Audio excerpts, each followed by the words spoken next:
Good morning दोस्तों। तो चलिए आज हम 26 नवंबर को बनने वाले हरियाणा करंट अफेयर के क्वेश्चनों को रिवीजन कर लेते हैं। तो वीडियो पर आगे चलने से पहले दोस्तों मैं आपको बता दूं कि ग्राम सचिव का एग्जाम्स आ चुका है। अगर आप हमारे चैनल पर पहली बार आए हैं तो आपको हमारी पिछली वीडियो देखने की ज़रूरत नहीं है। अब आप हमारे क्वेश्चनों को PDF के रूप में भी डाउनलोड करके याद कर सकते हैं। आपको 1 महीने की PDF 15 रुपये में, पिछले 6 महीने की 40 रुपये में और लास्ट 1 साल की 60 रुपये में मिल जाएगी।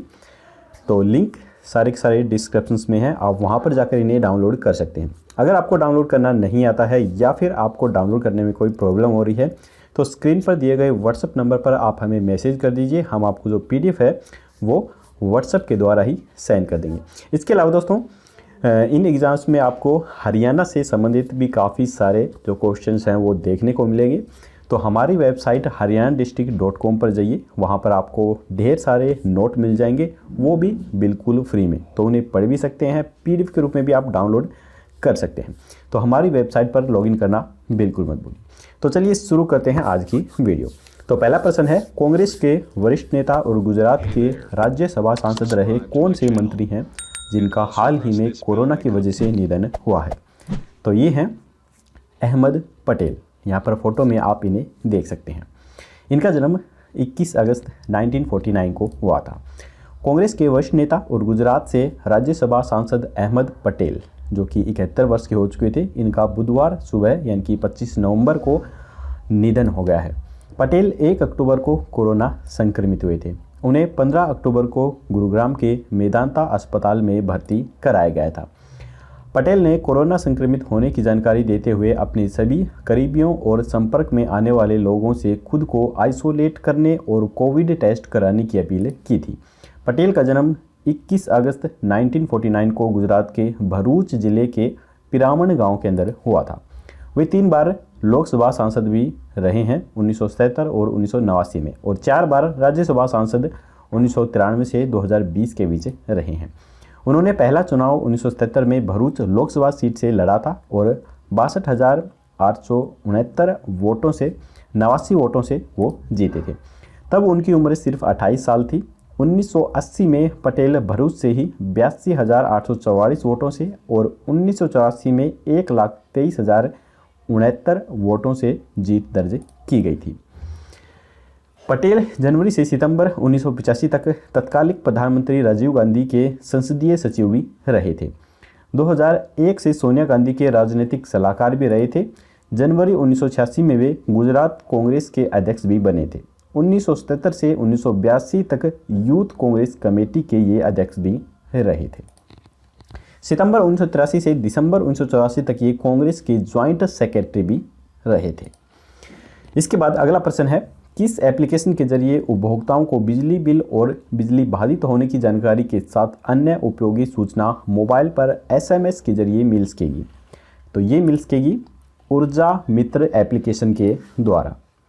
इसके बाद है, सिखों के 9वें गुरु श्री तेग बहादुर जी का केंद्र सरकार की ओर से 400वां सालाना प्रकाशोत्सव 2021 में बनाया जाएगा। केंद्र सरकार ने देश भर से 6 सदस्यीय केंद्रीय समिति गठित की है। इस कमेटी में हरियाणा के मुख्यमंत्री मनोहर लाल के साथ किसको मनोनीत किया गया है?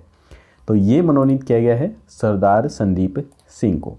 सिखों के 9वें गुरु श्री तेग बहादुर जी का केंद्र सरकार की ओर से 400वां सालाना प्रकाशोत्सव 2021 में बनाया जाएगा। केंद्र सरकार की ओर से इसके लिए तैयारियां शुरू कर दी गई हैं। देश भर से 70 सदस्यीय केंद्रीय समिति गठित की गई है जो कि प्रकाशोत्सव की तैयारियों को अमली जामा पहनाएंगी। प्रधानमंत्री नरेंद्र मोदी समिति के अध्यक्ष होंगे, जबकि बाकी को सदस्यों के रूप में मनोनीत भी किया गया है। इस कमेटी में हरियाणा के मुख्यमंत्री मनोहर लाल व खेल एवं युवा मामले राज्य मंत्री सरदार संदीप सिंह को सदस्य मनोनीत किया गया है। कमेटी में हरियाणा के खेल एवं युवा मामले राज्य मंत्री सरदार संदीप सिंह सिख समुदाय का प्रतिनिधित्व करेंगे। खेल राज्य मंत्री सरदार संदीप सिंह के कंधों पर हरियाणा में आयोजित होने वाले कार्यक्रमों का जिम्मा भी होगा। इसके बाद है, UPSC ने एक बार फिर प्रदेश की कायाकल्प प्रतियोगिता में 25 PSC में पहला स्थान प्राप्त किया है। इस स्वास्थ्य केंद्र का नाम क्या है? तो इस स्वास्थ्य केंद्र का नाम है कृष्णा नगर गामड़ी शहरी। तो यहाँ पर आप इसकी फ़ोटो भी देख सकते हैं। 30 मार्च 2018 को राष्ट्रीय गुणवत्ता आश्वासन मानक वाला पहला शहरी प्राथमिक स्वास्थ्य केंद्र घोषित कर दिया गया है। राष्ट्रीय गुणवत्ता सर्टिफिकेट गुणवत्ता आश्वासन मानक वाली देश की पहली यूपीएससी ने कायाकल्प में 2 लाख रुपए जीते हैं। नए नए प्रयोगों के लिए देश व प्रदेश में कृष्णानगर गामड़ी शहरी प्राथमिक स्वास्थ्य केंद्र काफ़ी ज़्यादा मशहूर है। इस बार संक्रमण नियंत्रण व सफाई में भी इसने अपना नाम चमकाया है। इसके बाद है ईरान, अफगानिस्तान, पाकिस्तान में ऊंची पहाड़ियों पर रहने वाला अति दुर्लभ प्रजाति का पक्षी डेजर्ट फिंच को हरियाणा के किस जिले में देखा गया है? तो इस पक्षी को देखा गया है सिरसा जिले में। इसकी फ़ोटो मैं आपको दिखा देता हूँ। ये पक्षी कुछ इस प्रकार का होता है जो कि चिड़िया के जैसा लगता है। सिरसा नाथुसरी चोपटा क्षेत्र में अति दुर्लभ प्रजाति का पक्षी डेजर्ट फिंच दिखाई दिया है। भारत में यह पक्षी संभवतः पहली बार दिखाई दिया है। रविवार को अपनी पत्नी सफीना के साथ डॉक्टर संजीव गोयल ने इस दुर्लभ पक्षी को देखा और उसकी तस्वीरें भी ली। पक्षी एवं पर्यावरण प्रेमी डॉक्टर संजीव गोयल सिरसा में चर्म रोग विशेषज्ञ चिकित्सक हैं। वे हरियाणा बर्ड सोसाइटी के सदस्य भी हैं। इसके बाद है दूरदर्शन दिल्ली के उप महानिदेशक कौन है जिनको उनके लेख डिजिटली टीवी के मौलिक गुण विधान सादृश्य भौमिक टीवी का डिजिटली टीवी रूपांतरण शीर्ष के लिए केस स्टडीज श्रेणी के तहत सर्वश्रेष्ठ पेपर पुरस्कार विजेता से सम्मानित किया गया है? तो इसका उत्तर जानने से पहले दोस्तों, अगर आपको वीडियो पसंद आ रही है तो वीडियो को लाइक जरूर कीजिएगा और अगर चैनल पर पहली बार आए हैं तो चैनल को सब्सक्राइब करके घंटे पर ऑल नोटिफिकेशन जरूर क्लिक कीजिए ताकि आपको हमारी आने वाली वीडियो हैं वो मिल सके सबसे पहले। तो इसका आंसर है MS दुल्हन। यह लेख एशिया पैसिफिक ब्रॉडकास्टिंग यूनियन के टेक्निकली रिव्यू में जनवरी-मार्च 2020 के अंक में छपा था। यह पुरस्कार डिजिटली स्थलीय टीवी के क्षेत्र में उनकी प्रायोगिक उपलब्धियों, अकादमिक्स और समर्पित सेवाओं का अभिज्ञान है। एबीयू टेक्निकल्स पेपर अवार्ड में कड़ी प्रतिस्पर्धा होती है।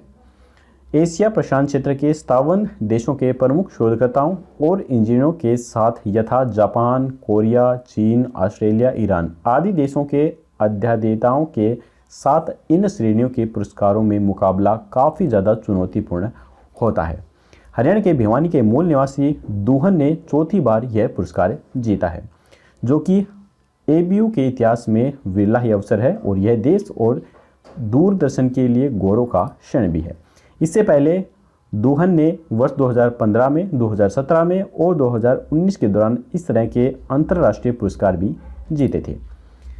हाल ही में 27 सितंबर 2020 को दुहन को इलेक्ट्रॉनिक्स और दूरसंचार इंजीनियरों के संस्थान के द्वारा रेडियो प्रसारण विज्ञान और प्रौद्योगिकी के क्षेत्र में उत्कृष्ट योगदान और नेतृत्व की भूमिका के लिए उनके 63वें वार्षिक कन्वेंशन अवार्ड समारोह के दौरान प्रतिष्ठित प्रोफेसर SN मित्रा मेमोरियल अवार्ड प्रदत्त किया गया।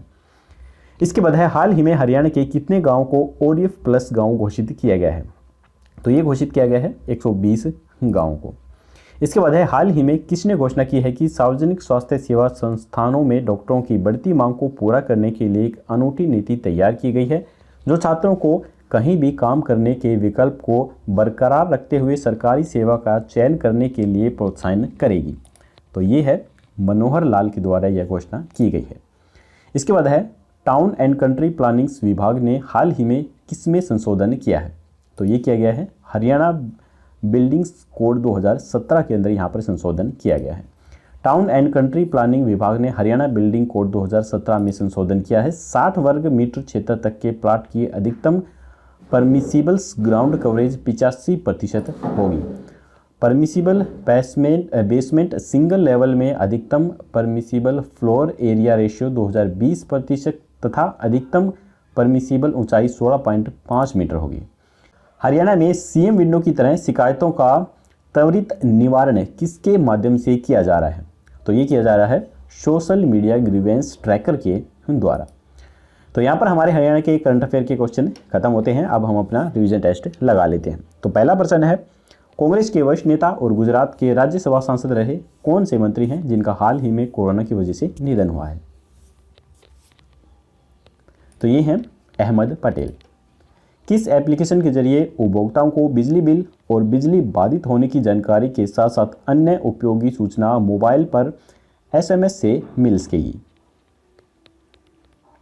तो ये मिल सकेगी ऊर्जा मित्र एप्लीकेशन के जरिए। हरियाणा में सीएम विंडो की तरह शिकायतों का कर त्वरित निवारण किसके माध्यम से किया जा रहा है? तो ये किया जा रहा है सोशल मीडिया ग्रीवेंस ट्रैकर के द्वारा।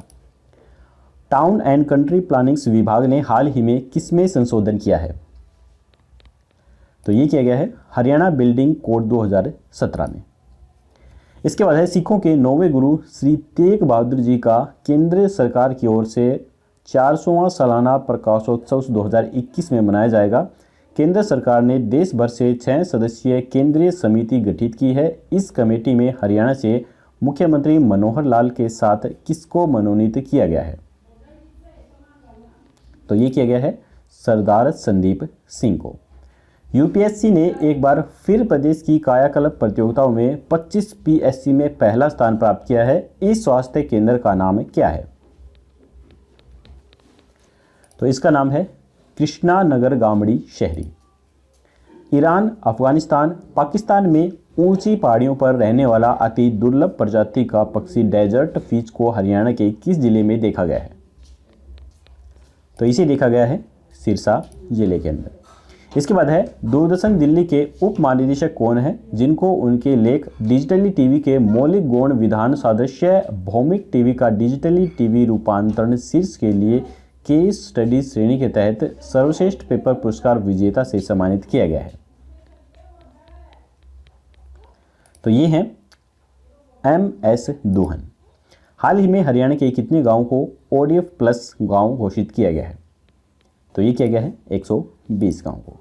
हाल ही में किसने घोषणा की है कि सार्वजनिक स्वास्थ्य सेवा संस्थानों में डॉक्टरों की बढ़ती मांग को पूरा करने के लिए एक अनूठी नीति तैयार की गई है जो छात्रों को कहीं भी काम करने के विकल्प को बरकरार रखते हुए सरकारी सेवा का चयन करने के लिए प्रोत्साहित करेगी?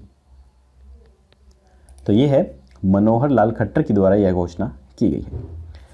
तो आज का रिवीजन टेस्ट हमारा यहाँ पर कंप्लीट हो गया है। अब हम देख लेते हैं कल का क्वेश्चंस। कल हमने आपसे पूछा था कि हरियाणा के सिंचाई, जन स्वास्थ्य और कौशल विकास विभाग के अतिरिक्त मुख्य सचिव किन्हें बनाया गया है? तो काफ़ी सारे स्टूडेंट ने इसका आंसर बिल्कुल सही दिया था। तो जिन्हें नहीं मालूम है उन्हें बता दूं, इसका राइट आंसर है देवेंद्र सिंह। सिंचाई, जन स्वास्थ्य और कौशल विकास विभाग के अतिरिक्त मुख्य सचिव देवेंद्र सिंह को उनके मौजूदा विभागों के साथ कृषि एवं किसान कल्याण विभाग के अतिरिक्त मुख्य सचिव का दायित्व सौंपा गया। तो चलिए अब हम आज का क्वेश्चन देख लेते हैं। आज का क्वेश्चन है कि चरखी दादरी का जिला उपायुक्त किन्हें बनाया गया है? तो यहाँ पर 4 ऑप्शन है, आपको राइट ऑप्शन हमें कमेंट्स बॉक्स में बताना है। तो चलिए दोस्तों, आज की वीडियो यहीं पर खत्म होती है। अगर आपको वीडियो पसंद आई हो तो लाइक जरूर कीजिएगा और चैनल को सब्सक्राइब करके घंटे पर ऑल नोटिफिकेशन दबाना बिल्कुल मत भूलिए, तभी आपको हमारी आने वाली लेटेस्ट वीडियो है वो आपको सबसे पहले मिल सकेंगी। तो चलिए कल मिलते हैं ऐसे ही एक और नई वीडियो के साथ। तब तक के लिए जय हिंद, जय भारत।